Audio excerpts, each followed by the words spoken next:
Hi folks! Welcome to the fourth episode of Eve Echo's Bootcamp training. On the previous episodes, we explored how defense and weapons worked. If you missed them or want to recap, all links are in the description down below. Today, we will talk about ships. Fasten your seatbelts. This one's gonna be interesting. Before we start, there is something I forgot to mention in the last episode about missiles. As we know by now, turrets have two variants of each weapon for short range and long range. Missiles are no exception. However, they do have a third variant: rapid missiles. Rapid missiles are designed to overcome the most obvious flaw with missiles: damage application, especially when you're targeting ships smaller than your own size. At the expense of raw damage, rapid missiles are capable of inflicting much smaller explosions, thus less damage wasted in space. With that out of the way, Eve Echoes has a huge variety of ships. Whatever you're looking to fly, the game will have a ship that fits your style. Before we dig into different ship classes and categories, there are a few things you should know about any given ship. These information are pretty constant across all ships in the game. Each ship requires the pilot to reach a certain tech level to fly it. If you are below that tech level requirement, you won't be able to fly the ship.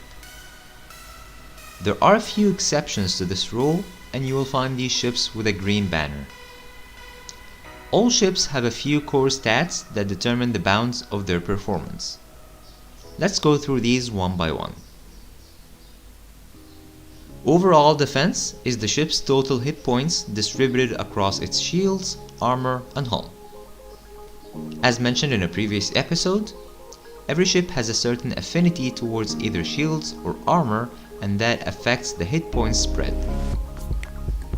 Flight velocity is the ship's regular speed. Warp speed is the ship's speed when it's warping. Power grid output is the ship's capacity to carry modules, and this will be explained in detail shortly. Capacitors is the ship's battery capacity, which is needed to power the fitted modules in their active state. Max fuel capacity is the ship's capacity to carry fuel for some specific mods that need fuel instead of energy.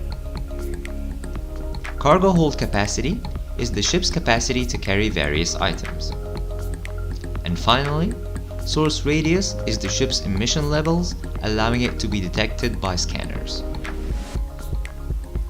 There are a few more stats that can be accessed if you press the icon next to the basic info. Max lock targets is the number of ships you can lock simultaneously. Signature radius is the ship's actual size in space. Smaller ships are usually faster and harder to hit. Scan resolution is how fast you can lock different sized ships. The bigger the number, the faster you can lock them. Sensor strength affects some features that are yet to be added to the game, so we'll skip it for now. Mass and inertia affect the agility of your ship.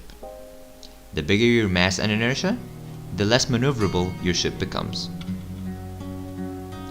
Now that we've covered ship stats, let's look into different ship classes. There are 6 main combat ship classes. These classes are determined based on the ship's size and tonnage. These classes are frigates, destroyers, cruisers, battlecruisers, battleships, and capital ships. Frigates are the smallest, fastest, with the least damage output and the worst defense. As you transition to destroyers, you'll find them slightly slower, bigger, deal more damage, and have better defense. As you keep climbing the tonnage ladder, you'll find these changes more noticeable, all the way to capital ships. Capital ships are the slowest, biggest, deal the most damage, and have the best defense. There is also one major factor that separates these ships: Different ship classes have different power grids, and your power grid is essential if you want to equip bigger sized modules and weapons. Typically, frigates and destroyers are only capable of equipping small sized mobs and weapons. Cruisers and battle cruisers are capable of equipping mediums, battleships can equip larges, and finally, capital ships can equip capital sized mods and weapons. There are a few exceptions to this rule, which will be covered to our next episode. Stay tuned! That concludes today's episode. If you have a question, post it in comments section down below and I'll be happy to answer. On the next episode, we will talk about special ship categories. Please feel free to like and share the video if you enjoyed it and subscribe to see more videos in the future. Thank you for watching. Fly safe.